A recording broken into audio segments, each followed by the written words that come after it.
നമസ്കാരം. PSC exam ഗൈഡിലേക്ക് എല്ലാവർക്കും സ്വാഗതം. നമ്മുടെ ലാബ് അസിസ്റ്റന്റ് എക്സാമിനേഷൻ വരുന്നു, ഡിഗ്രി ലെവൽ പ്രിലിംസിൻ്റെ സെക്കൻഡ് സ്റ്റേജ് എക്സാമിനേഷൻ വരുന്നു. അപ്പോൾ വളരെ ഇമ്പോർട്ടൻ്റ് ആയിട്ടുള്ള ഒരു ടോപ്പിക്കാണ് ഇന്ന് ഡിസ്കസ് ചെയ്യുന്നത്, ധനകാര്യ കമ്മീഷൻ. സംസ്ഥാന ധനകാര്യ കമ്മീഷനുമായിട്ട് ബന്ധപ്പെട്ട ചോദ്യങ്ങൾ നമ്മൾ പ്രീവിയസ് ക്വസ്റ്റ്യൻ പേപ്പറുകളിൽ കണ്ടു. കഴിഞ്ഞ OAD എക്സാമിനേഷൻ ധനകാര്യ കമ്മീഷനുമായിട്ട് ബന്ധപ്പെട്ടൊരു ചോദ്യം ഉണ്ടായിരുന്നു. സ്റ്റേറ്റ്മെന്റ് ലെവൽ ക്വസ്റ്റ്യൻ ഒരുപാട് പേർക്ക് തെറ്റിപ്പോയിട്ടുള്ള ഒരു ചോദ്യമാണ്. ചെറിയൊരു കൺഫ്യൂഷൻ്റെ പേരിൽ തെറ്റിപ്പോയൊരു ചോദ്യമാണ്. അപ്പം നമുക്ക് ആ ഒരു കൺഫ്യൂഷൻ മാറ്റിക്കൊണ്ട് തന്നെ ഈ ടോപ്പിക് ഒന്ന് പഠിക്കാം, എന്നിട്ട് നമുക്ക് ആ ക്വസ്റ്റ്യൻ ആൻസർ ചെയ്യാൻ പറ്റുമെന്ന് നോക്കാം. ഓക്കെ, അപ്പോൾ ധനകാര്യ കമ്മീഷൻ എന്ന് പറയുമ്പോൾ തന്നെ നമുക്കറിയാം, ഫിനാൻസ് കമ്മീഷൻ ധനകാര്യവുമായിട്ട് ബന്ധപ്പെട്ട് ഒരു കമ്മീഷനാണ് അല്ലേ. കേന്ദ്ര തലത്തിലും ഉണ്ട്, സംസ്ഥാന തലത്തിലും ഉണ്ട് ധനകാര്യ കമ്മീഷൻ. കേന്ദ്ര തലത്തിൽ ദേശീയ ധനകാര്യ കമ്മീഷന്റെ ആർട്ടിക്കിൾ ഏതാണ്? ആർട്ടിക്കിൾ 280 ആണ്, 280 ആണ്. മറക്കരുത്, കോൺസ്റ്റിറ്റ്യൂഷനിലും നമുക്ക് ഇമ്പോർട്ടൻ്റ് ആർട്ടിക്കിൾസ് അറിഞ്ഞിരിക്കേണ്ടതുണ്ട്. സോ ധനകാര്യ കമ്മീഷന്റെ ആർട്ടിക്കിളാണ് 280 എന്ന് പറയുന്നത്. ഓക്കെ, കേന്ദ്ര സംസ്ഥാന ഗവൺമെന്റുകളുടെ റവന്യൂ സോഴ്സസ്, ഗവൺമെന്റുകൾക്ക് റവന്യൂ സോഴ്സസ് ഉണ്ട് അല്ലേ. ഗവൺമെന്റിന് പല രീതിയിൽ നികുതിയായിട്ടും നികുതിയേതര രീതിയിലൊക്കെ ഒരുപാട് വരുമാനം കിട്ടുന്നു. അത് പ്രോപ്പറായിട്ട് അവർ യൂസ് ചെയ്യണം, ചെലവഴിക്കണം അല്ലേ. കൃത്യമായിട്ടുള്ള ആ ഒരു റവന്യൂ സോഴ്സസിന്റെ വിനിയോഗം കാര്യങ്ങളും ഒക്കെ നോക്കാൻ വേണ്ടിയിട്ടുള്ള ഒരു കമ്മീഷനാണ് ഈ ധനകാര്യ കമ്മീഷൻ എന്ന് പറയുന്നത്. 1951 ഒരു നിയമം അനുസരിച്ചിട്ടാണ് ധനകാര്യ കമ്മീഷൻ വരുന്നത്. ധനകാര്യ കമ്മീഷൻ 1951 നവംബർ 22 വരുന്നത്. 1951 അപ്പോൾ ഇയർ ഓർത്ത് വെച്ചോണം. ധനകാര്യ കമ്മീഷന്റെ വർഷം 1951 ആണ് കേന്ദ്ര തലത്തിൽ. അപ്പോൾ കേന്ദ്ര തലത്തിലെ ഇലക്ഷൻ കമ്മീഷൻ വന്നത് 1950 ജനുവരി 25 അല്ലേ. തൊട്ടടുത്ത വർഷം 51 എന്ത് വരുന്നത്? ധനകാര്യ കമ്മീഷൻ വരുന്നത്. ധനകാര്യ കമ്മീഷൻ എത്ര വർഷം കൂടുമ്പോഴാണ് മാറി മാറി വരുന്നത്? Every 5 years. ഈ ഒരു നിയമപ്രകാരം ഓരോ 5 വർഷം കൂടുമ്പോഴും ധനകാര്യ കമ്മീഷൻ വീണ്ടും ഫോം ചെയ്യണം. അപ്പോൾ കാലാവധി എന്ന് പറയുന്നത് 5 വർഷമാണ്, അംഗങ്ങളും 5 ആണ്. അപ്പോൾ ധനകാര്യ കമ്മീഷനിൽ കൺഫ്യൂഷൻ വേണ്ട, 5 അംഗങ്ങൾ 5 വർഷം, അവിടെ വേറെ ഒരു കൺഫ്യൂഷൻ നമുക്ക് വേണ്ട. അപ്പോൾ ടേം ചോദിച്ചാലും മെമ്പേഴ്സിന്റെ എണ്ണം ചോദിച്ചാലും എത്ര തന്നെയാണ്? 5 ആണ് അല്ലേ. ആരാണ് ധനകാര്യ കമ്മീഷനെ അപ്പോയിന്റ് ചെയ്യുന്നത്? കേന്ദ്ര തലത്തിൽ അപ്പോയിന്റ് ചെയ്യുന്നത് പ്രസിഡന്റ് ആണ്, ചെയർമാനാണ് ഒരാൾ അല്ലേ. പിന്നെ 4 അംഗങ്ങൾ, അങ്ങനെയാണ് മൊത്തം 5 പേര് വരുന്നത്. ഇവർ അപ്പോയിന്റ് ചെയ്യുന്നത് ഇന്ത്യൻ പ്രസിഡന്റ് ആണ്, കേന്ദ്ര തലത്തിലാണ്. ഇതൊരു ഭരണഘടനാ സ്ഥാപനമാണോ അല്ലയോ? അപ്പോൾ ഓർത്തോണ്ട് ആർട്ടിക്കിൾ 280 പറയുന്നുണ്ട്, കൃത്യമായിട്ട് ആർട്ടിക്കിൾ ഉള്ളതുകൊണ്ട് തന്നെ ഇതൊരു ഭരണഘടനാ സ്ഥാപനമാണ്. ഈ ധനകാര്യ കമ്മീഷന്റെ യോഗ്യത, അവരുടെ ഇലക്ഷൻ മെത്തേഡ്, ഇതൊക്കെ പാർലമെന്റ് ആണ് തീരുമാനിക്കുന്നത്. ധനകാര്യ കമ്മീഷന്റെ ആസ്ഥാനം ന്യൂഡൽഹിയിലെ ജവഹർ വ്യാപാർ ഭവനിലാണ്. പാർലമെന്റ് ആണ് ഇവരുടെ യോഗ്യത, ഇലക്ഷൻ മെത്തേഡ് ഒക്കെ തീരുമാനിക്കുന്നത് കേട്ടോ. ധനകാര്യ കമ്മീഷന്റെ പ്രധാനപ്പെട്ട റെസ്പോൺസിബിലിറ്റീസിനെയൊക്കെ പറ്റി പറയുന്ന ആർട്ടിക്കിളാണ് ആർട്ടിക്കിൾ 281. അതായത് ഇവരുടെ റെക്കമെൻഡേഷൻ ഓഫ് ഫിനാൻസ് കമ്മീഷൻ. ധനകാര്യ കമ്മീഷന് കുറച്ച് നിർദ്ദേശങ്ങളും കാര്യങ്ങളൊക്കെ കൊടുക്കുന്നുണ്ട് ധനകാര്യ കമ്മീഷൻ. അതിനെപ്പറ്റിയൊക്കെ പറയുന്ന ആർട്ടിക്കിൾ 281. മെയിൻലി അവർ റെക്കമെൻഡേഷൻസ് കൊടുക്കുന്ന പ്രസിഡന്റിനാണ്. എന്തിനെ പറ്റിയിട്ടുള്ള നിർദ്ദേശങ്ങളാണെന്നറിയാമോ? ടാക്സ് ഡിവിഷൻ, ഈ നികുതി കേന്ദ്രത്തിനും സംസ്ഥാനങ്ങൾക്കുമായിട്ട്, യൂണിയനും സ്റ്റേറ്റ്സിനൊക്കെ ഡിവൈഡ് ചെയ്ത് കൊടുക്കേണ്ടതിനെ പറ്റിയിട്ടുള്ള നിർദ്ദേശങ്ങളൊക്കെ ഇന്ത്യൻ പ്രസിഡന്റിന് കൊടുക്കുന്നത് ആരാണ്? ധനകാര്യ കമ്മീഷൻ. ഇവിടെ ശ്രദ്ധിച്ച് കേട്ടോണം, ഞാൻ ഒന്നുകൂടെ പറയാം. ഇവരുടെ റെസ്പോൺസിബിലിറ്റീസ് എന്ന് പറയുമ്പോൾ ഇവർ മെയിൻലി പ്രസിഡന്റിന്, ആർക്കാണ്? കേന്ദ്ര ധനകാര്യ കമ്മീഷൻ പ്രസിഡന്റിനാണ് റെക്കമെൻഡേഷൻസ് കൊടുക്കുന്നത്. എന്തിനെ പറ്റിയിട്ടുള്ള റെക്കമെൻഡേഷൻസ് ഒക്കെ കൊടുക്കുന്നത്? ടാക്സ് ഡിവിഷൻ, അതായത് ടാക്സ് കൃത്യമായിട്ട് കേന്ദ്രത്തിന് ഇത്ര, സംസ്ഥാനങ്ങൾക്ക് ഇത്ര, ആ ഒരു ടാക്സ് ഡിവിഷനെ പറ്റിയിട്ടൊക്കെ നിർദ്ദേശങ്ങൾ പ്രസിഡന്റിന് കൊടുക്കുന്നത് കേന്ദ്ര ധനകാര്യ കമ്മീഷനാണ്. പിന്നെ grant in aid to states, സംസ്ഥാനങ്ങൾക്ക് ഗ്രാൻഡ് കൊടുക്കാറുണ്ട്, ധനസഹായം കൊടുക്കാറുണ്ട്. അതൊക്കെ എങ്ങനെയൊക്കെയാണ്? അതിനെ പറ്റിയിട്ടുള്ള നിർദ്ദേശങ്ങൾ, അതിൻ്റെ പ്രിൻസിപ്പിൾസിനെയൊക്കെ കൺട്രോൾ ചെയ്യുന്ന നിർദ്ദേശങ്ങൾ, അതിൻ്റെ തത്വങ്ങളെയൊക്കെ നിയന്ത്രിക്കുന്ന നിർദ്ദേശങ്ങളൊക്കെ പ്രസിഡന്റിന് കൊടുക്കുന്ന ധനകാര്യ കമ്മീഷൻ. അപ്പോൾ ഈ വേർഡ്സ് ഓർത്ത് വയ്ക്കുക. 1 ടാക്സ് ഡിവിഷൻ, 2 ഗ്രാൻഡ് ഇൻ എയ്ഡിൻ്റെ ആ ഒരു കാര്യങ്ങളൊക്കെ നിയന്ത്രിക്കുന്നത്. അപ്പോൾ ഇതൊക്കെ ധനകാര്യ കമ്മീഷൻ, കേന്ദ്ര തലത്തിലെ ധനകാര്യ കമ്മീഷൻ റെസ്പോൺസിബിലിറ്റിയാണ്. ഈ നിർദ്ദേശങ്ങളൊക്കെ ആർക്കാണ് കൊടുക്കുന്നത്? പ്രസിഡന്റിനാണ് കൊടുക്കുന്നത്. ധനകാര്യ കമ്മീഷന്റെ ചെയർമാൻ എന്ന് പറയുന്നത് പബ്ലിക് അഫയേഴ്സിൽ, പൊതുപ്രവർത്തനത്തിൽ എക്സ്പീരിയൻസ് ഉള്ള ഒരാളായിരിക്കണം. അതിലെ അംഗങ്ങൾ എന്ന് പറഞ്ഞാൽ ഒന്നല്ലെങ്കിൽ ഹൈക്കോടതി ജഡ്ജിന്റെ ഒരു എലിജിബിലിറ്റി ആയിരിക്കണം, അല്ലെങ്കിൽ അവർക്ക് ധനകാര്യവുമായിട്ട് ബന്ധപ്പെട്ട വിഷയങ്ങൾ നല്ല നോളജും പ്രാക്ടിക്കൽ എക്സ്പീരിയൻസും ഒക്കെ ഉള്ള ആളുകളായിരിക്കണം അതിലെ അംഗങ്ങൾ എന്ന് പറഞ്ഞത്. ഏറ്റവും ഇമ്പോർട്ടൻ്റ് ആയിട്ടുള്ള ഒരു പോയിന്റ് ആണ്, ധനകാര്യ കമ്മീഷൻ റീ അപ്പോയിൻമെന്റിന് എലിജിബിൾ ആണ്. വീണ്ടും അവരെ തിരഞ്ഞെടുക്കുക, അവർക്ക് റീ അപ്പോയിൻമെന്റിനുള്ള എലിജിബിലിറ്റി ഉണ്ടെന്നുള്ളതും കൂടെ ഓർത്ത് വെച്ചോണം. ഓക്കെ, ഇത് എടുത്ത് പറയുന്ന പോയിന്റ് ആയതുകൊണ്ട് അത് അങ്ങനെ തന്നെ സ്റ്റേറ്റ്മെന്റ് ആയിട്ട് വരാറുണ്ട്. ഇനി ഇന്ത്യയിലെ ആദ്യത്തെ ധനകാര്യ കമ്മീഷന്റെ ചീഫ് എന്ന് പറഞ്ഞത് ആരാണ്? KC നിയോഗിയാണ്. ഫസ്റ്റ് 1ാം ധനകാര്യ കമ്മീഷന്റെ അധ്യക്ഷൻ KC നിയോഗിയാണ്. ധനകാര്യങ്ങൾ നിയോഗിയാണ്, KC നിയോഗിയാണ്. 2ാം ധനകാര്യ കമ്മീഷന്റെ അധ്യക്ഷൻ K സന്താനമാണ്. ഇപ്പൊ എത്രാമത്തെ ധനകാര്യ കമ്മീഷനാണ് കേന്ദ്ര തലത്തിൽ? 16ാമത്തെ ധനകാര്യ കമ്മീഷനാണ്. അധ്യക്ഷൻ അരവിന്ദ് പനഗരിയാണ്. നമ്മൾ കഴിഞ്ഞ ക്ലാസ്സിൽ പറഞ്ഞിരുന്നു നീതി ആയോഗുമായിട്ട് ബന്ധപ്പെട്ട അല്ലെ, അരവിന്ദ് പനഗരിയ. ആരായിരുന്നു ആദ്യത്തെ നീതി ആയോഗിന്റെ ആരായിരുന്നു അരവിന്ദ് പനഗരിയ? നിങ്ങൾ കമന്റ് ചെയ്യണം കേട്ടോ. ഇനി 15ാമത്തെ ധനകാര്യ കമ്മീഷന്റെ അധ്യക്ഷൻ, ഇതിന് മുന്നത്തെ NK സിംഗ് ആയിരുന്നു, അതിനു മുന്നേ 14ാമത്തെ YV റെഡ്ഡി ആയിരുന്നു. ഇപ്പോൾ ആരാണ്? ഇപ്പോൾ അരവിന്ദ് പനഗരിയാണ്. അപ്പോൾ താഴെ തന്നിട്ടുള്ളവർ ധനകാര്യ കമ്മീഷന്റെ അധ്യക്ഷന്മാർ ആകാത്തത് ആരെന്നൊക്കെ ചോദിച്ചാൽ നമുക്ക് അറിയണ്ടേ. നിയോഗിയായിട്ടുണ്ട്, സന്താനായിട്ടുണ്ട്, പിന്നെ 14, 15, 16 ഞാൻ പറയാണ്, റെഡ്ഡി, സിംഗ്, അതുപോലെ തന്നെ അരവിന്ദ് പനഗരിയാണ് ഇപ്പോഴത്തത്. ഓക്കെ. 1ാം ധനകാര്യ കമ്മീഷനിൽ അംഗമായിട്ടുള്ളൊരു മലയാളി ഉണ്ട്, VP മേനോൻ. 1ാം ധനകാര്യ കമ്മീഷനിലെ അംഗമായ മലയാളി ആരാണ്? VP മേനോനാണ്. അതുപോലെ 4ാമത്തെ ധനകാര്യ കമ്മീഷനിലെ മെമ്പർ സെക്രട്ടറി ആയ മലയാളിയാണ് PC മാത്യു. അപ്പോൾ അത് ഓർത്ത് വെച്ചോണം. ഫസ്റ്റ് ധനകാര്യ കമ്മീഷനിലെ അംഗമായിട്ടുള്ള മലയാളി VP മേനോനും 4th ധനകാര്യ കമ്മീഷനിലെ മെമ്പർ സെക്രട്ടറി ആയ Malayali PC മാത്യുവും. VP Menon, PC Mathew, വെച്ചിട്ടുള്ള 2 പേര് അല്ലേ? അത് ഓർത്ത് വെച്ചോണം കേട്ടോ. ഈ ധനകാര്യ കമ്മീഷന് ഒരു സിവിൽ കോടതിയുടെ അധികാരങ്ങളൊക്കെ ഉണ്ട്. അത് ഓർത്ത് വെച്ചു. ഒരു സിവിൽ കോടതിക്കുള്ള റൈറ്റ്സ് എന്തൊക്കെയാണോ ആ റൈറ്റ്സ് ധനകാര്യ കമ്മീഷനും ഉണ്ട്. ഓക്കെ. ഇനി ധനകാര്യ കമ്മീഷന്റെ based on the recommendation of state finance commission, ഈ പോയിന്റ് വായിക്കണേ, സംസ്ഥാന ധനകാര്യ കമ്മീഷന്റെ റെക്കമെൻഡേഷൻ അനുസരിച്ച് സംസ്ഥാനങ്ങളിൽ പഞ്ചായത്ത് മുനിസിപ്പാലിറ്റിയുടെ ഒക്കെ വിഭവങ്ങൾ വർദ്ധിപ്പിക്കുവാനും സംസ്ഥാനത്തിന്റെ ഈ ഏകീകൃത ഫണ്ട്, കൺസോളിഡേറ്റഡ് ഫണ്ട് വിപുലീകരിക്കുക, സംസ്ഥാനത്തെ കൺസോളിഡേറ്റഡ് ഫണ്ടിന്റെ വർധനവ് വിലയിരുത്തുക, ഇതൊക്കെ കേന്ദ്ര ധനകാര്യ കമ്മീഷന്റെ ചുമതലയിൽ പെടുന്നു. പ്രത്യേകം ആ പോയിന്റ് നോട്ട് ചെയ്യണം. സംസ്ഥാന ധനകാര്യ കമ്മീഷന്റെ റെക്കമെൻഡേഷൻ അനുസരിച്ച് സംസ്ഥാനങ്ങളിലെ ഈ പഞ്ചായത്ത് മുനിസിപ്പാലിറ്റിയുടെ ഒക്കെ വിഭവങ്ങൾ വർദ്ധിപ്പിക്കുക. ഓക്കെ. സംസ്ഥാനത്തിന്റെ കൺസോളിഡേറ്റഡ് ഫണ്ട് വർദ്ധിപ്പിക്കുക, വിപുലീകരിക്കുക, ആ ഫണ്ടിന്റെ വർധനവ് വിലയിരുത്തുക. ഇതൊക്കെ ആരുടെ റെസ്പോൺസിബിലിറ്റിയാണ്? സംസ്ഥാനത്തെ കൺസോളിഡേറ്റഡ് ഫണ്ടിന്റെ വർധനവ് വിലയിരുത്തുക, സംസ്ഥാനത്തെ ഈ പഞ്ചായത്ത് മുനിസിപ്പാലിറ്റിയുടെ വിഭവങ്ങളൊക്കെ വർദ്ധിപ്പിക്കുക. ഇതൊക്കെ സംസ്ഥാന ധനകാര്യ കമ്മീഷന് റെക്കമെൻഡേഷൻ അനുസരിച്ച് ചെയ്യേണ്ടത് ആരാണ്? കേന്ദ്ര ധനകാര്യ കമ്മീഷനാണ്. ആ പോയിന്റ് കിട്ടിയല്ലോ. അപ്പം ഇത്രയാണ് കേന്ദ്ര ധനകാര്യ കമ്മീഷനെ പറ്റിയിട്ട് ഇമ്പോർട്ടൻ്റ് ആയിട്ട് നമ്മൾ അറിയേണ്ടത്. കൃത്യമായിട്ട് ഒന്ന് മനസ്സിലാക്കുക. ഒന്നുകൂടെ നമുക്ക് പറയാം. കേന്ദ്ര ധനകാര്യ കമ്മീഷൻ ആർട്ടിക്കിൾ 280 ഭരണഘടനാ സ്ഥാപനമാണ്. ഇതിന് കേന്ദ്ര ധനകാര്യ കമ്മീഷന്റെ കാലാവധിയും ഇവരുടെ അംഗങ്ങളുടെ എണ്ണവും 5 ആസ്ഥാനം ന്യൂഡൽഹിയിലെ ജവഹർ വ്യാപാർ ഭവനാണ്. കേന്ദ്ര സംസ്ഥാന ഗവൺമെന്റുകളുടെ റവന്യൂ സോഴ്സ് വിനിയോഗിക്കുക എന്ന ലക്ഷ്യത്തോടു കൂടി 1951 ധനകാര്യ കമ്മീഷൻ വന്നിട്ടുള്ളത്. 1951 നവംബർ 22 ധനകാര്യ കമ്മീഷന്റെ ഒരുപാട് റെക്കമെൻഡേഷൻസ് ഉണ്ട് പ്രസിഡന്റിനോട്. അതേപറ്റി പറയുന്ന ആർട്ടിക്കിൾ 281 കേന്ദ്രവും സംസ്ഥാനവും തമ്മിലുള്ള ടാക്സ്, റവന്യൂ, അതിന്റെ ഡിവിഷൻ ഒക്കെ അതിന് വേണ്ടിയിട്ടുള്ള നിർദ്ദേശങ്ങൾ പ്രസിഡന്റിന് കൊടുക്കുന്നത്, അതുപോലെ grant in aid to states related ആയിട്ടുള്ള കാര്യങ്ങളിലെല്ലാം കൺട്രോൾ, അതിനെ പറ്റിയിട്ടുള്ള നിർദ്ദേശമൊക്കെ പ്രസിഡന്റിന് കൊടുക്കുക. ഇതൊക്കെ ധനകാര്യ കമ്മീഷന്റെ റെക്കമെൻഡേഷൻ ആണ്. അവർ 5 അംഗങ്ങളാണ്. ചെയർമാൻ എന്ന് പറയുന്നത് പൊതുപ്രവർത്തനങ്ങളിൽ നല്ല എക്സ്പീരിയൻസ് ഉള്ള ആളായിരിക്കണം. അതുപോലെ അതിലെ അംഗങ്ങളാണെങ്കിലും ഹൈക്കോടതി ജഡ്ജിന്റെയോ പബ്ലിക് അഫയേഴ്സ് ധനകാര്യവുമായിട്ട് ബന്ധപ്പെട്ട കാര്യങ്ങളിലൊക്കെ നല്ല നോളജും എക്സ്പീരിയൻസും ഒക്കെ ഉള്ള ആളായിരിക്കണം. ഓക്കെ. ഇവരുടെ യോഗ്യതയും ഇവരുടെ തെരഞ്ഞെടുപ്പൊക്കെ ഡിസൈഡ് ചെയ്യുന്നത് പാർലമെന്റ് ആണ്. ഇവരെ അപ്പോയിന്റ് ചെയ്യുന്നത് ഇന്ത്യൻ പ്രസിഡന്റ് ആണ്. ഓക്കെ. ഇവരുടെ റെസ്പോൺസിബിലിറ്റീസിൽ എടുത്തു പറയേണ്ട കാര്യം, സംസ്ഥാന ധനകാര്യ കമ്മീഷന്റെ റെക്കമെൻഡേഷൻ അനുസരിച്ച് സംസ്ഥാനങ്ങളിലെ പഞ്ചായത്ത് മുനിസിപ്പാലിറ്റിയുടെ വിഭവങ്ങൾ വർദ്ധിപ്പിക്കുക, അതുപോലെ സ്റ്റേറ്റിന്റെ കൺസോളിഡേറ്റഡ് ഫണ്ട് അതിന്റെ വർധനവ് അത് വിലയിരുത്തുക. ഇതൊക്കെ ആരുടെ റെസ്പോൺസിബിലിറ്റിയാണ്? കേന്ദ്ര ധനകാര്യ കമ്മീഷൻ റെസ്പോൺസിബിലിറ്റിയാണ്. ആദ്യത്തെ കേന്ദ്ര ധനകാര്യ കമ്മീഷന്റെ അധ്യക്ഷൻ KC നിയോഗി, രണ്ടാമത്തെ സന്താനം 14 YV റെഡ്ഡി, 15 NK സിംഗ്, ഇപ്പോൾ 16ാം ധനകാര്യ കമ്മീഷൻ അധ്യക്ഷൻ അരവിന്ദ് പനഗരിയാണ്. കേന്ദ്ര ധനകാര്യ കമ്മീഷനിലെ അംഗമായ ആദ്യ മലയാളി, ഫസ്റ്റ് ധനകാര്യ കമ്മീഷനിലാണ് VP മേനോന്. 4th ധനകാര്യ കമ്മീഷനിലെ മറ്റൊരു Malayali PC Mathew member secretary ആയിട്ടുണ്ട്. സിവിൽ കോർട്ടിന്റെ അധികാരങ്ങൾ ധനകാര്യ കമ്മീഷനുണ്ട്. അവർ റീ അപ്പോയിന്റ്മെന്റിന് എലിജിബിൾ ആണ്. ഓക്കെ. ഇനി നമ്മൾ സംസ്ഥാന ധനകാര്യ കമ്മീഷൻ നോക്കാം. സംസ്ഥാന ധനകാര്യ കമ്മീഷൻ സംസ്ഥാനത്തിലാണ് അല്ലെ, സംസ്ഥാനത്താണ്. സംസ്ഥാന ധനകാര്യ കമ്മീഷന്റെ ആർട്ടിക്കിൾ 243I ആണ്. 243K നമ്മൾ പഠിച്ചായിരുന്നു സംസ്ഥാനത്തെ ഇലക്ഷൻ കമ്മീഷനുമായിട്ട് ബന്ധപ്പെട്ട്. ഓർമ്മയുണ്ടോ? അവിടെ ഇലക്ഷൻ കമ്മീഷന്റെ K, ഇത് ഇൻകം എന്ന് ഓർത്താൽ മതി.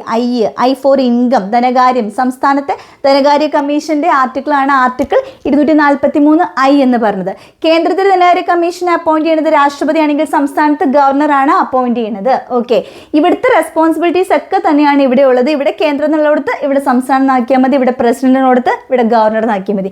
അതായത് ഇവിടെയും ഈ പറഞ്ഞ സംസ്ഥാന ഉപസംസ്ഥാന ധനബന്ധങ്ങളൊക്കെ യുക്തിസഹമാക്കാൻ വേണ്ടിയിട്ട് 73ാം അമെൻമെന്റും 74ാം അമെൻമെന്റിലും വഴി സൃഷ്ടിച്ച ഒരു സ്ഥാപനമാണ്. അതായത് നമ്മുടെ പഞ്ചായത്ത് രാജ് ഇൻസ്റ്റിറ്റ്യൂഷൻസ് ഒക്കെ വന്നത് 73ഉം 74ഉം ഭേദഗതി പ്രകാരമാണല്ലോ. ആ സമയത്ത് ആ ഭേദഗതിയോടൊപ്പം തന്നെ പറഞ്ഞിട്ടുള്ള ഒരു കാര്യമാണ് സംസ്ഥാന ഉപസംസ്ഥാന ബന്ധങ്ങളൊക്കെ യുക്തിസഹമാക്കാൻ വേണ്ടിയിട്ട് ഇങ്ങനൊരു ധനകാര്യ കമ്മീഷൻ വേണം. അങ്ങനെയാണ് സംസ്ഥാന ധനകാര്യ കമ്മീഷൻ വരുന്നത്.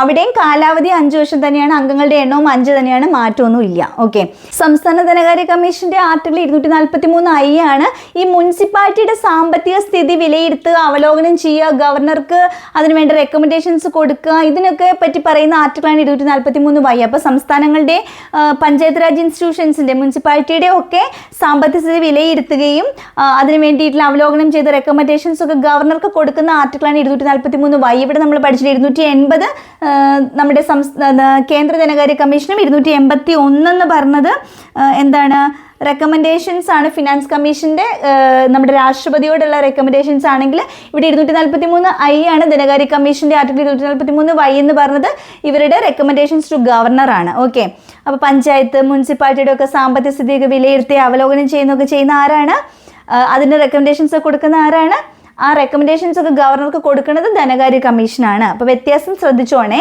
സംസ്ഥാനങ്ങളിൽ പഞ്ചായത്ത് രാജ്, അതായത് മുനിസിപ്പാലിറ്റി, ഇതിൻ്റെയൊക്കെ ഒരു സാമ്പത്തിക സ്ഥിതിനെയൊക്കെ ഒന്ന് അവലോകനം ചെയ്ത് വിലയിരുത്തി അതിന് വേണ്ട റെക്കമെൻഡേഷൻസ് ഒക്കെ ഇവിടെ സംസ്ഥാന ധനകാര്യ കമ്മീഷൻ ഗവർണർക്ക് കൊടുക്കുമ്പോൾ ഇവിടെ അതേ റോള് ചെയ്യുന്നത്, അതായത് കേന്ദ്രത്തിൻ്റെ എയ്ഡ്സ്, സംസ്ഥാനങ്ങളുടെയും കേന്ദ്രത്തിൻ്റെയും ഒക്കെ ആ ഒരു ടാക്സ് ഡിസ്ട്രിബ്യൂഷനും അവരുടെ ഗ്രാൻഡിന് എയ്ഡ് അതിനെ പറ്റിയിട്ടൊക്കെ ഉള്ള റെക്കമെൻഡേഷൻസ് പ്രസിഡന്റിന് കൊടുക്കുന്നത് കേന്ദ്ര ധനകാര്യ കമ്മീഷനുമാണ്. എന്നാൽ ഈ മുനിസിപ്പാലിറ്റിയുടെയൊക്കെ വിഭവങ്ങൾ വർദ്ധിപ്പിക്കുക, അതുപോലെ സംസ്ഥാനത്തിന്റെ ഏകീകൃത ഫണ്ട് വർദ്ധിപ്പിക്കുക, വിലയിരുത്തുക, ഇങ്ങനെയുള്ള കാര്യങ്ങളൊക്കെ ഈ സംസ്ഥാന ധനകാര്യ കമ്മീഷന്റെ റെക്കമെൻഡേഷൻ അനുസരിച്ച് ഇതൊക്കെ ചെയ്യുന്നത് ആരാണ്, കേന്ദ്ര ധനകാര്യ കമ്മീഷനാണ്. അത് ശ്രദ്ധിച്ചോണം. ഓക്കെ, പിന്നെ പഞ്ചായത്ത്, മുനിസിപ്പാലിറ്റി ഇവരുടെ സാമ്പത്തിക സ്ഥിതി പഠിച്ച് ഗവർണർക്ക് റെക്കമെൻഡേഷൻ കൊടുക്കുക. State tax, tariff, toll, fees, levy, ഇങ്ങനെയുള്ള കാര്യങ്ങളുടെയൊക്കെ സംസ്ഥാനങ്ങളുടെയും പഞ്ചായത്ത് രാജ് ഇൻസ്റ്റിറ്റ്യൂഷൻസിൻ്റെയും ഒക്കെ ആ ഒരു ഡിവിഷനെ പറ്റിയിട്ടൊക്കെ ഉള്ള കാര്യങ്ങളൊക്കെ റെക്കമെൻഡ് ചെയ്യുന്നത് ഗവർണർക്കാണ്. ഇവിടെ എല്ലാ റെക്കമെൻഡേഷൻസും ആർക്കാണ്, ഗവർണർക്കാണ് ചെയ്യുന്നത്. എന്തൊക്കെ കാര്യങ്ങളാണ് ഇവിടെയും ഈ പറഞ്ഞ മാതിരി സംസ്ഥാനത്തിൻ്റെ ടാക്സ്, ലെവി, ടോള്, ടാരിഫ്, ഇതിൻ്റെയൊക്കെ ഡിവിഷൻ, സംസ്ഥാനങ്ങളും പഞ്ചായത്ത് രാജ് ഇൻസ്റ്റിറ്റ്യൂഷനും ആയിട്ടുള്ള ഇതിൻ്റെയൊക്കെ ആ ഒരു ഡിവിഷനെ പറ്റിയിട്ട് റെക്കമെൻഡേഷനൊക്കെ ഗവർണർക്ക് കൊടുക്കുന്നത് സംസ്ഥാന ധനകാര്യ കമ്മീഷനാണ്. പഞ്ചായത്ത് രാജ് ഇൻസ്റ്റിറ്റ്യൂഷൻസിന് കേന്ദ്രവും സംസ്ഥാനവും, പഞ്ചായത്ത് രാജ് ഇൻസ്റ്റിറ്റ്യൂഷൻസും ഈ കേന്ദ്രവും സംസ്ഥാനവും തമ്മിലുള്ള സാമ്പത്തിക കാര്യങ്ങളുടെയൊക്കെ ഒരു ബന്ധമായിട്ട്, പഞ്ചായത്ത് രാജ് ഇൻസ്റ്റിറ്റ്യൂഷൻസിന് കേന്ദ്ര സംസ്ഥാനങ്ങളുടെ ആ ഒരു സാമ്പത്തിക കാര്യങ്ങളുടെ ഒരു ബന്ധമായിട്ടൊക്കെ പ്രവർത്തിക്കുന്നത് സംസ്ഥാന ധനകാര്യ കമ്മീഷനാണ്. അതുപോലെ കേന്ദ്രത്തിൽ നിന്ന് സെൻട്രലിലേക്ക് ഫണ്ട് കൊടുക്കുമല്ലോ ഇവരുടെ നിർദ്ദേശപ്രകാരം, ആ കിട്ടുന്ന ഫണ്ടിനെ വിനിയോഗിക്കുന്നതൊക്കെ ആരാണ്, സംസ്ഥാന ധനകാര്യ കമ്മീഷനാണ് സംസ്ഥാനത്ത്. അതുപോലെ തന്നെ പഞ്ചായത്ത് രാജ് ഇൻസ്റ്റിറ്റ്യൂഷൻസിന്റെ ഫണ്ട് ഡിസ്ട്രിബ്യൂഷൻ, അവരുടെ പഞ്ചായത്തിന്റെ പുരോഗതി നോക്കി അതിനുവേണ്ടി നടപടിയൊക്കെ എടുക്കുക എന്നുള്ളത് സംസ്ഥാന ധനകാര്യ കമ്മീഷന്റെ റെസ്പോൺസിബിലിറ്റിയിൽ വരുന്നതാണ്. ഇവിടെ വീണ്ടും ശ്രദ്ധിക്കണം, കൺസോളിഡേറ്റഡ് ഫണ്ട് വിലയിരുത്തുന്നതും അത് വർദ്ധിപ്പിക്കുന്നതും ഒക്കെ കേന്ദ്ര ധനകാര്യ കമ്മീഷന്റെ റെസ്പോൺസിബിലിറ്റിയാണ്, based on the recommendation of state finance commission. Okay, ഇനി നമ്മുടെ സംസ്ഥാന ധനകാര്യ കമ്മീഷന്റെ ആദ്യത്തെ അധ്യക്ഷൻ PM അബ്രഹാം, രണ്ടാമത്തെ പ്രഭാത് പട്നായിക്, മൂന്നാമത്തത് KB രവീന്ദ്രൻ നായരാണ്, നാലാമത്തത് MA ഉമ്മനാണ്, അഞ്ചാമത്തത് BA പ്രകാശാണ്, ആഫ്റ്റർ ദാറ്റ് വിജയാനന്ദ്. ഇപ്പോൾ ആരാണ്, ഇപ്പോൾ ഹരിലാലാണ്, KN ഹരിലാലാണ്. ആദ്യത്തെ ധനകാര്യ കമ്മീഷന്റെ സംസ്ഥാനത്തെ അധ്യക്ഷൻ PA അബ്രഹാമും ഇപ്പോഴത്തത് KN ഹരിലാലുമാണ്. അപ്പോൾ ഹീരാലാൽ സമരിയും ഹരികുമാറും ഇവർ രണ്ടുപേരും ആരായിരുന്നു, കേന്ദ്രത്തിലെയും സംസ്ഥാനത്തെയും വിവരാവകാശ കമ്മീഷന്റെ ചെയർമാൻമാരായിരുന്നു. അവിടെ ഒരു ഹരികുമാർ പറഞ്ഞു. ഇത് ഹരിലാലാണ്, ധനകാര്യ കമ്മീഷന്റെ സംസ്ഥാനത്തെ ഇപ്പോഴത്തെ അധ്യക്ഷനാണ്. ആദ്യത്തേത് PA അബ്രഹാമാണ്. അബ്രഹാം കഴിഞ്ഞിട്ടൊരു പ്രഭാത് പട്നായിക് വരുന്നുണ്ട്, പിന്നെ ഒരു രവീന്ദ്രൻ നായർ വരുന്നുണ്ട്. അപ്പോൾ ആദ്യത്തേത് അബ്രഹാം, പിന്നെ പ്രഭാത് പട്നായിക്, പിന്നെ രവീന്ദ്രൻ നായർ. അവർ 3 പേരും ഓർമ്മയുണ്ട്, അബ്രഹാം, പ്രഭാത് പട്നായിക്, രവീന്ദ്രൻ നായർ. പിന്നത്തെ 3 പേര് ഉമ്മൻ, പ്രകാശ്, 2 പേരെ ഓർക്കുക, ഉമ്മൻ, പ്രകാശ്, പിന്നെ വിജയാനന്ദ്, നമ്മുടെ ഹരിലാൽ. അപ്പോൾ അത്രയും പേര് ധനകാര്യ കമ്മീഷണർമാരെല്ലാവരുടെയും പേര് നമ്മൾ പഠിക്കുകയാണ്. ആദ്യത്തേത് ആരാണ്, അബ്രഹാം, PA അബ്രഹാമാണ്. പിന്നെ വന്നിട്ട് പ്രഭാത് പട്നായിക്, മൂന്നാമത്തെ രവീന്ദ്രൻ നായർ, നാലാമത്തത് ഒരു ഉമ്മനാണ്, അഞ്ചാമത്തത് BA പ്രകാശാണ്. ആഫ്റ്റർ ദാറ്റ് വിജയാനന്ദും ഇപ്പോൾ ആരാണ്, ഹരിലാലും ആണ്. അരവിന്ദ് ബനഗരിയ കേന്ദ്രത്തിലെ ധനകാര്യ കമ്മീഷനാണ് കേട്ടോ. ഓക്കെ, അപ്പം ഇത്രയുമാണ് സംസ്ഥാന ധനകാര്യ കമ്മീഷനുമായിട്ട് ബന്ധപ്പെട്ട് അറിയേണ്ട പോയിന്റ്സ്. അപ്പോൾ രണ്ടിടത്തും ധനകാര്യ കമ്മീഷൻ്റെ ടേം ആണെങ്കിലും നമ്പർ ഓഫ് മെമ്പേഴ്സ് ആണെങ്കിലും 5 തന്നെയാണ്. ഇവിടെ രാഷ്ട്രപതി അപ്പോയിന്റ് ചെയ്യുന്നു, അവിടെ ഗവർണർ അപ്പോയിന്റ് ചെയ്യുന്നു. ഇവിടെ ആസ്ഥാനം ന്യൂഡൽഹി, അവിടെ ആസ്ഥാനം തിരുവനന്തപുരം. ഇവിടെ ആർട്ടിക്കിൾ 280, അവിടെ 243I. ഇവിടെ 281 റെക്കമെൻഡേഷൻസിനെ പറ്റി പറയുമ്പോൾ 243Y റെക്കമെൻഡേഷൻസിനെ പറ്റി പറയുന്നു. ഇവിടെ കേന്ദ്ര സംസ്ഥാന ടാക്സ് ഡിസ്ട്രിബ്യൂഷനും കാര്യങ്ങളും ഗ്രാൻഡിന് 8 സ്റ്റേറ്റ്സ് ഒക്കെ നോക്കുമ്പോൾ ഇവിടെ സംസ്ഥാനങ്ങളും മുനിസിപ്പാലിറ്റി തമ്മിലുള്ള ഈ ഒരു സ്റ്റേറ്റ് ടാക്സ് ഡിസ്ട്രിബ്യൂഷൻ, ടാരിഫ്, അങ്ങനത്തെ കാര്യങ്ങളൊക്കെ റെക്കമെൻഡേഷൻ കൊടുക്കുന്നു. ഇത് റെക്കമെൻഡേഷൻ പ്രസിഡന്റിന്, ഇത് റെക്കമെൻഡേഷൻ ഗവർണർക്ക്. പിന്നെ സംസ്ഥാനങ്ങളുടെ ഈ സെൻട്രൽ സ്റ്റേറ്റ് സാമ്പത്തിക കാര്യങ്ങളുടെയൊക്കെ ഒരു ബന്ധമായിട്ട് പഞ്ചായത്ത് രാജ് ഇൻസ്റ്റിറ്റ്യൂഷൻസിൻ്റെ ഇടയിലൊരു ബന്ധമായിട്ട് നിൽക്കുന്നത് സ്റ്റേറ്റ് ധനകാര്യ കമ്മീഷനാണ്. അതുപോലെ തന്നെ പഞ്ചായത്തുകളുടെ പുരോഗതിയൊക്കെ നോക്കുക, നടപടി എടുക്കുകയൊക്കെ ഇവർ ചെയ്യുന്നുണ്ട്. ഈ ഫണ്ട് ഡിസ്ട്രിബ്യൂട്ട് ചെയ്യുന്നത് കേന്ദ്രത്തിൽ നിന്നും സംസ്ഥാനങ്ങൾക്ക് കിട്ടുന്ന ഫണ്ടൊക്കെ പഞ്ചായത്ത് രാജ് ഇൻസ്റ്റിറ്റ്യൂഷൻസ് ഒക്കെ ഡിസ്ട്രിബ്യൂട്ട് ചെയ്യണമല്ലോ, അതൊക്കെ സംസ്ഥാന ധനകാര്യ കമ്മീഷൻ തന്നെയാണ് ചെയ്യുന്നത്. സംസ്ഥാന ധനകാര്യ കമ്മീഷൻ്റെ റെക്കമെൻഡേഷൻസിൻ്റെ അടിസ്ഥാനത്തിൽ ഇപ്പോൾ കുറച്ചും കൂടെ വിഭവങ്ങൾ അവർക്ക് കൂട്ടിക്കൊടുക്കണം. സംസ്ഥാനത്തിലെ പഞ്ചായത്തുകൾക്കും മുനിസിപ്പാലിറ്റികൾക്കും ഉള്ള വിഭവങ്ങൾ കൂട്ടണം. സംസ്ഥാനത്തിൻ്റെ കൺസോളിഡേറ്റഡ് ഫണ്ട് ഉണ്ടല്ലോ, ആ ഫണ്ടിനെ പറ്റിയിട്ട് ആ ഫണ്ട് പോരാ, അത് കുറച്ചും കൂടി വിപുലീകരിക്കണം. ആ ഫണ്ട് അതിൻ്റെ വർധനവൊന്ന് വിലയിരുത്തണം. ഇതൊക്കെ ചെയ്യുന്നത് കേന്ദ്ര ധനകാര്യ കമ്മീഷനാണ്. ധനകാര്യ കമ്മീഷൻ റീ അപ്പോയിൻമെൻറ്റ് എലിജിബിൾ ആണ്, സിവിൽ കോർട്ടിൻ്റെ അധികാരമാണ് ഉള്ളത്. കേന്ദ്ര ധനകാര്യ കമ്മീഷൻ്റെ ആദ്യത്തെ അധ്യക്ഷൻ KC നിയോഗിയാണെങ്കിൽ ഇവിടെ ആദ്യത്തെ അധ്യക്ഷൻ ആരാണ്? PA അബ്രഹാമാണ്. ഇവിടുത്തെ ഇപ്പോഴത്തെ അധ്യക്ഷൻ അരവിന്ദ് പനഗരിയാണ് 16ാമതെന്നുണ്ടെങ്കിൽ ഇവിടുത്തെ ഇപ്പോഴത്തെ ആരാണ്? KN ഹരിലാലാണ്. 1ാമത്തെ അബ്രഹാം, 2 പ്രഭാത് പട്നായിക്ക്, 3 രവീന്ദ്രൻ നായർ, 4 ഉമ്മൻ, 5 BA പ്രകാശ്, 6 SM വിജയൻ്റെ, 7ാമത്തത് ഇപ്പോൾ KN ഹരിലാലാണ്. ഓക്കെ, അപ്പോൾ നിങ്ങൾ മെയിനായിട്ട് ഇവരുടെ ടേം, ഇവരുടെ എത്ര അംഗങ്ങളുണ്ട്, ആദ്യത്തെ അധ്യക്ഷൻ, ഇപ്പോഴത്തെ അധ്യക്ഷൻ. പിന്നെ ഇത് സ്റ്റാർട്ട് ചെയ്യുന്നത് 1951-ലാണ്. സംസ്ഥാന ധനകാര്യ കമ്മീഷൻ 92 പാസ്സാക്കി 93 നിലവിൽ വന്ന പഞ്ചായത്ത് രാജിൻ്റെ ഒപ്പമാണ് വന്നിട്ടുള്ളത്. ഓക്കെ, പിന്നെ മെയിൻലി ഇവരുടെ റോൾസ് ആൻഡ് റെസ്പോൺസിബിലിറ്റീസ് ആണ് അറിഞ്ഞിരിക്കേണ്ടത്. സ്റ്റേറ്റ്മെൻ്റ് ആയിട്ട് വരുമ്പോൾ ഇവർ റീ അപ്പോയിൻമെൻറ്റിന് എലിജിബിൾ ആണെന്നും സിവിൽ കോഡിൻ്റെ അധികാരമുണ്ട്, ഇങ്ങനത്തെ പോയിന്റ്സ് ആണ് അറിഞ്ഞിരിക്കേണ്ടത്. ഇനി നമുക്ക് നമ്മുടെ സെക്രട്ടേറിയറ്റ് OA എക്സാമിനേഷന് ക്വസ്റ്റ്യൻ പേപ്പറിൽ ചോദിച്ച ആ ഒരു ചോദ്യം ഒന്ന് നോക്കാം. നിങ്ങൾക്ക് ആൻസർ ചെയ്യാൻ പറ്റുന്നുണ്ടോ എന്നുള്ളത് നിങ്ങൾ നോക്കണേ. ചോദ്യം ഇതാണ്: സംസ്ഥാന സാമ്പത്തിക കമ്മീഷനുമായിട്ട് ബന്ധപ്പെട്ട ശരിയായ പ്രസ്താവനയാണ് കേട്ടോ. ആദ്യത്തേത് കമ്മീഷനെ നിയമിക്കുന്ന സംസ്ഥാന ഗവൺമെൻറ് ആണ്. രണ്ടാമത്തെ 5 വർഷമാണ് കാലാവധി. മൂന്നാമത്തെ സംസ്ഥാന സാമ്പത്തിക കമ്മീഷൻ സംസ്ഥാന ഗവൺമെൻറ്റിൻ്റെ സാമ്പത്തിക സ്ഥിതി വിലയിരുത്തുന്നു. ഏതൊക്കെയാണ് ശരി, ഏതൊക്കെയാണ് തെറ്റ്? 5 വർഷമാണ് കാലാവധി, അത് ശരിയാണോ? അത് ഷുവറാണ് അല്ലേ? രണ്ടാമത്തെ സ്റ്റേറ്റ്മെൻറ്റ് ഷുവറാണ്. അപ്പോൾ നമ്മുടെ ആൻസറിൻ്റെ അകത്ത് ഇങ്ങനെയാണ് കേട്ടോ. ഓപ്ഷൻ്റെ അകത്ത് 2, 3, പിന്നെ ഉള്ളത് 1, 2, പിന്നെ ഉള്ളത് 1, 3, 1, 2, 3 എന്നാണ്. അപ്പം നമുക്ക് രണ്ടാമത്തെ സ്റ്റേറ്റ്മെൻറ്റ് ശരിയാണ്. കാലാവധി 5 വർഷം എന്ന് അറിഞ്ഞിട്ടുണ്ടെങ്കിൽ നമുക്ക് ഈ ഓപ്ഷൻ കളയാം, 1, 3 കളയാം. അപ്പോൾ 2, 3, 1, 2, 1, 2, 3 കിടക്കുന്നത്. ഇതിൽ ഒന്നാമത്തെ സ്റ്റേറ്റ്മെൻറ്റ് കമ്മീഷൻ നിയമിക്കുന്ന സംസ്ഥാന ഗവൺമെൻറ് ആണ്. ശരിക്കും കമ്മീഷനെ അപ്പോയിൻറ്റ് ചെയ്യുന്നത് സംസ്ഥാനത്ത് ആരാണ്? ഗവർണറാണ് അപ്പോയിൻറ്റ് ചെയ്യണത് അല്ലേ? അപ്പോൾ ആ സംസ്ഥാന ഗവൺമെൻറ് ആണെന്നുള്ള സ്റ്റേറ്റ്മെൻറ്റ് ഒന്ന് തെറ്റി കഴിഞ്ഞിട്ടുണ്ടെങ്കിൽ എന്ത് പറ്റും? നമുക്ക് 2, 3 ശരിയായിട്ട് വരും. മൂന്നാമത്തെ സ്റ്റേറ്റ്മെൻറ്റ് എന്താണ്? സംസ്ഥാന സാമ്പത്തിക കമ്മീഷൻ സംസ്ഥാന ഗവൺമെൻറ്റിൻ്റെ സാമ്പത്തിക സ്ഥിതി വിലയിരുത്തുന്നു. സംസ്ഥാന ഗവൺമെൻറ്റിൻ്റെ സാമ്പത്തിക സ്ഥിതി, കൺസോളിഡേറ്റഡ് ഫണ്ട്, ആ സ്ഥിതി വിലയിരുത്തുന്നത് സംസ്ഥാന സാമ്പത്തിക കമ്മീഷനാണോ? സംസ്ഥാന ഗവൺമെൻറ്റിൻ്റെ സാമ്പത്തിക സ്ഥിതി വിലയിരുത്തുന്നത് ഇവിടെ നമ്മൾ പറഞ്ഞിട്ടുണ്ട്. മുനിസിപ്പാലിറ്റികളുടെയൊക്കെ സാമ്പത്തിക സ്ഥിതി വിലയിരുത്തുന്നു. പഞ്ചായത്ത് മുനിസിപ്പാലിറ്റിയുടെ സാമ്പത്തിക സ്ഥിതി പഠിച്ച് ഗവർണർക്ക് റെക്കമെൻഡേഷൻ കൊടുക്കുന്നത് വിലയിരുത്തുന്നു ആരാണ്? സംസ്ഥാന ഗവൺമെൻറ് ആണ്. പഞ്ചായത്തിൻ്റെയും മുനിസിപ്പാലിറ്റിയുടെയും ഒക്കെയാണ് അല്ലേ? ഇവിടെ എന്താ സ്റ്റേറ്റ്മെൻറ്റ്? സംസ്ഥാനങ്ങളുടെ സാമ്പത്തിക സ്ഥിതി വിലയിരുത്തുന്ന ആരാണ്? സംസ്ഥാനങ്ങളുടെ സ്റ്റേറ്റിൻ്റെ കൺസോളിഡേറ്റഡ് ഫണ്ടൊക്കെ വിലയിരുത്തുന്നത് ആരാണ്? Based on the recommendation of state finance commission. ഇത് ചെയ്യുന്നത് കേന്ദ്ര ധനകാര്യ കമ്മീഷനാണ് കേട്ടോ. ആ സ്റ്റേറ്റ്മെൻറ്റ് തെറ്റാണ്. മൂന്നാമത്തെ സ്റ്റേറ്റ്മെൻറ്റ് തെറ്റാകുമ്പോൾ നമുക്ക് ആൻസർ 1 ഉം 2 ആണ് ഇവിടെ കൊടുക്കാൻ പറ്റുള്ളൂ. അതിൻ്റെ ആൻസർ 1 ഉം 2 ആണ്. കമ്മീഷൻ നിയമിക്കുന്നത് സംസ്ഥാന ഗവൺമെൻറ് ആണ് എന്നാണ് ഇവിടെ കൊടുത്തിരിക്കുന്നത്. ശരിക്കും ഈ കമ്മീഷൻ അപ്പോയിൻറ്റ് ചെയ്യുന്നത് ഗവർണർ തന്നെയാണ്. ഓക്കെ, അപ്പോൾ ആ സ്റ്റേറ്റ്മെൻറ്റ് കേട്ടോ നമ്മൾ കൺഫ്യൂഷൻ ആക്കുന്ന ഒരു ഒറ്റ സ്റ്റേറ്റ്മെൻറ്റ് അതാണ്. സംസ്ഥാന സാമ്പത്തിക കമ്മീഷൻ സംസ്ഥാന ഗവൺമെൻറ്റിൻ്റെ. അപ്പോൾ നിങ്ങൾ ആ ചോദ്യം, ഇനി ഇതേ ചോദ്യം ഇതുപോലെ വരുമ്പോൾ ശ്രദ്ധിച്ചാൽ മതി. കേന്ദ്ര ഗവൺമെൻറ് കേന്ദ്രത്തിൽ നിന്ന് സംസ്ഥാനങ്ങൾക്കുള്ള ടാക്സ് കൊടുക്കുമ്പോഴും ഗ്രാൻറ്റിന് എയ്ഡ് കൊടുക്കുമ്പോഴും അതൊക്കെ അതിൻ്റെ ഡിസ്ട്രിബ്യൂഷൻ കാര്യങ്ങളുമായിട്ട് ബന്ധപ്പെട്ട റെക്കമെൻഡേഷനൊക്കെ നമ്മുടെ രാഷ്ട്രപതിക്ക് കൊടുക്കുന്ന കേന്ദ്ര ധനകാര്യ കമ്മീഷൻ ആണെങ്കിൽ സംസ്ഥാനങ്ങളിൽ നിന്നുള്ള ഈ ഫണ്ടൊക്കെ പഞ്ചായത്ത് മുനിസിപ്പാലിറ്റി തദ്ദേശ സ്ഥാപനങ്ങൾക്ക് കൊടുക്കുന്നതുമായിട്ട് അതിൻ്റെ റെക്കമെൻഡേഷൻസും കാര്യങ്ങളും ഒക്കെയാണ് സംസ്ഥാന ഗവർണർക്ക് ഈ സംസ്ഥാന ധനകാര്യ കമ്മീഷൻ കൊടുക്കണേ. സംസ്ഥാനങ്ങളുടെ കൺസോളിഡേറ്റഡ് ഫണ്ട് വിലയിരുത്തുന്നതും വിപുലീകരിക്കുന്നതും ഒക്കെ ആരാണ്? കേന്ദ്ര ധനകാര്യ കമ്മീഷനാണ്. തദ്ദേശ സ്വയംഭരണ സ്ഥാപനങ്ങളുടെ ഫണ്ട് കാര്യങ്ങൾ വിലയിരുത്തുന്നത് ആരാണ്? സംസ്ഥാന ധനകാര്യ കമ്മീഷനാണ്. ഓക്കെ, അപ്പോൾ ഇത് ക്ലിയർ ആയെന്ന് വിചാരിക്കുന്നു. ഇനി ഒരു ഭാഗത്ത് നിന്ന് ചോദ്യം വന്നാൽ ശ്രദ്ധിച്ച് വായിച്ചിട്ട് സ്റ്റേറ്റ്മെൻറ്റ് കറക്റ്റായിട്ട് വായിച്ച് കറക്റ്റ് ആൻസർ കൊടുക്കണം കേട്ടോ. അപ്പോൾ നിങ്ങൾക്ക് ഈ ക്ലാസ് ഉപകാരപ്പെട്ടു എന്നുണ്ടെങ്കിൽ തീർച്ചയായിട്ടും നിങ്ങൾ നിങ്ങളുടെ കമൻറ്റ്സ് അറിയിക്കണം. എന്തെങ്കിലും മിസ്റ്റേക്സോ കാര്യങ്ങളോ കണ്ടാൽ തീർച്ചയായിട്ടും നിങ്ങളത് ഇൻഫോം ചെയ്യണം. നിങ്ങൾക്ക് അഡീഷണൽ ആയിട്ട് എന്തെങ്കിലും പോയിൻറ്റ്സ് ഇമ്പോർട്ടൻ്റ് ആണെന്ന് തോന്നുന്നത് നമ്മൾ പറഞ്ഞിട്ടില്ലെങ്കിൽ അതൊക്കെ നിങ്ങൾക്ക് കമൻറ്റ്സിൽ ഇടാവുന്നതാണ്. പിന്നെ ഓരോ ക്ലാസ്സും നമ്മുടെ ഈ ലാസ്റ്റത്തെ ധനകാര്യ കമ്മീഷനൊക്കെ ചിലപ്പോൾ മാറിക്കഴിഞ്ഞിട്ട് പിന്നീട് കുറേ നാൾ കഴിഞ്ഞിട്ട് നിങ്ങൾ ക്ലാസ് കാണണമെന്നുണ്ടെങ്കിൽ ഇത് തന്നെ പഠിച്ചിരിക്കില്ല. അപ്പോൾ എപ്പോഴും ലേറ്റസ്റ്റ് അപ്പോയിൻമെൻറ്റ് എക്സാമിന് തന്നെ നോക്കിയിട്ട് പോകാൻ പാടുള്ളൂ, ഏത് കമ്മീഷനാണെങ്കിലും കേട്ടോ. ഓക്കെ, വേറെ എന്തെങ്കിലും നിങ്ങളുടെ സജഷൻസോ കമൻസോ കാര്യങ്ങളുണ്ടെങ്കിൽ നിങ്ങൾ തീർച്ചയായിട്ടും അറിയിക്കുക. സബ്സ്ക്രൈബ് ചെയ്ത് കാണുന്നവരാണെങ്കിൽ പ്ലീസ് ഡു സബ്സ്ക്രൈബ്. ഓക്കെ, നമ്മൾ ഓൺലൈൻ കോഴ്സ് ഇന്ന് ഒഫീഷ്യലി സ്റ്റാർട്ട് ചെയ്തു. PSC എക്സാം ഗൈഡിൻ്റെ നമ്മൾ ജനറൽ കോഴ്സ് സ്റ്റാർട്ട് ചെയ്തു. നമ്മളിന്ന് ബേസിക് മാത്സ് ഒന്ന് തുടങ്ങി വെച്ചു. നമ്മൾ റെഗുലറായിട്ട് ഇനി ക്ലാസ് പോവുകയാണ്. നിങ്ങൾക്ക് ആർക്കെങ്കിലും നമ്മുടെ കൂടെ ഒരു ജേർണിയിൽ ജോയിൻ ചെയ്യാൻ താല്പര്യം ഉണ്ടെങ്കിൽ നിങ്ങളൊരു PSC കോച്ചിങ് ഒരു കൃത്യമായിട്ടുള്ള ഒരു മെൻറ്റർഷിപ്പോട് കൂടിയിട്ട് അല്ലെങ്കിൽ ഒരു പ്ലാനോട് കൂടിയിട്ട് ഒരു ക്ലാസ് നിങ്ങൾ ആഗ്രഹിക്കുന്നുണ്ടെങ്കിൽ നമ്മുടെ കോഴ്സിൽ ജോയിൻ ചെയ്യാവുന്നതാണ്. 299 ആണ് ഫീസ്. നിങ്ങൾക്ക് ജോയിൻ ചെയ്യാൻ താല്പര്യം ഉണ്ടെങ്കിൽ ഞാനിവിടെ കോൺടാക്ട് നമ്പർ കൊടുക്കാം, കോൺടാക്ട് ചെയ്യാവുന്നതാണ് കേട്ടോ. ഓക്കെ, അപ്പോൾ നമുക്ക് വീണ്ടും കാണും വരേക്കും ബൈ.